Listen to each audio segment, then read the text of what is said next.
چنانچہ ایک آخری واقعہ سنا کر یہ عادل اپنی بات کو سمیٹتا ہے. ایک محدث گزرے ہیں امام بقی الدین ابن مخلد رحمت اللہ علیہ.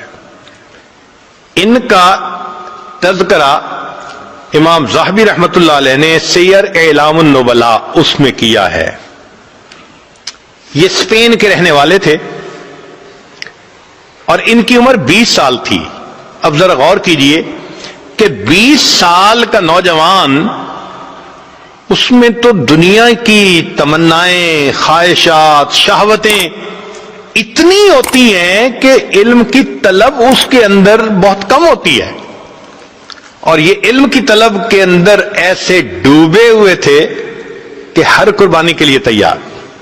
کہتے ہیں میں نے ایک بڑی کشتی کے اوپر سواری کر لی اور مجھے بہت سارا وقت، حصہ جو ہے سفر کا، وہ سمندر کے ذریعے طے کرنا تھا.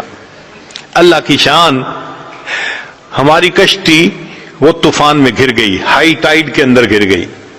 اور جب ہائی ٹائیڈ کے اندر کشتی گر جائے تو ایسے لگتا ہے کہ ابھی الٹ جائے گی.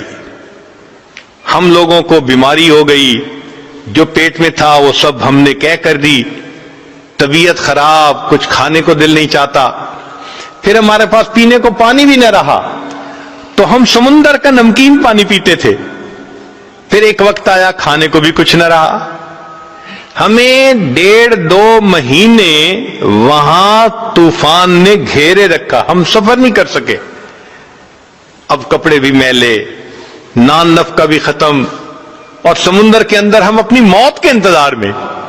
مگر اللہ کی شان کہ اللہ رب العزت نے حفاظت کرنی تھی. طوفان ختم ہوا اور ہمارا سفر شروع ہوا، اور ایک وقت آیا کہ ہماری کشتی کنارے لگی. میں نیچے اترا، اپنی گٹھڑی میں نے اپنے کندھے پر اٹھائی، سر پہ اٹھائی، اور میں نے سفر شروع کیا. اس لیے کہ مجھے کئی 100 میل کا سفر پیدل کرنا تھا. جانا کہاں تھا؟ بغداد جانا تھا، امام احمد بن حنبل رحمت اللہ علیہ سے حدیث پڑھنے کے لیے. یہ ان کے دل کی تمنا تھی. کہتے ہیں کہ میں دن رات پیدل چلتا رہا، سفر کرتا رہا، حتیٰ کہ جب میں نے بغداد شہر کو دیکھا نا آنکھوں کے سامنے تو میرے جسم نے جواب دے دیا. اتنی تھکن تھی، میں ایک درخت کے نیچے گٹھڑی کو رکھ کر لیٹ گیا اور بہت گہری نیند سو گیا. جب سو کے اٹھا تو میں نے کہا کہ چلو میں شہر جاتا ہوں. تو میں نے راستے میں ایک بندے کو آتے ہوئے دیکھا.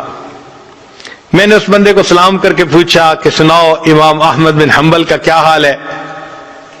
اس نے کہا کیوں پوچھ رہے ہو؟ میں نے کہا میں اتنا دور سے سفر کر کے ان سے علم حاصل کرنے کے لیے آیا ہوں.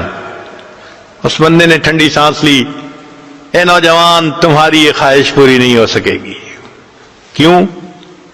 اس نے کہا کہ حاکم وقت امام احمد بن حنبل سے کسی وجہ سے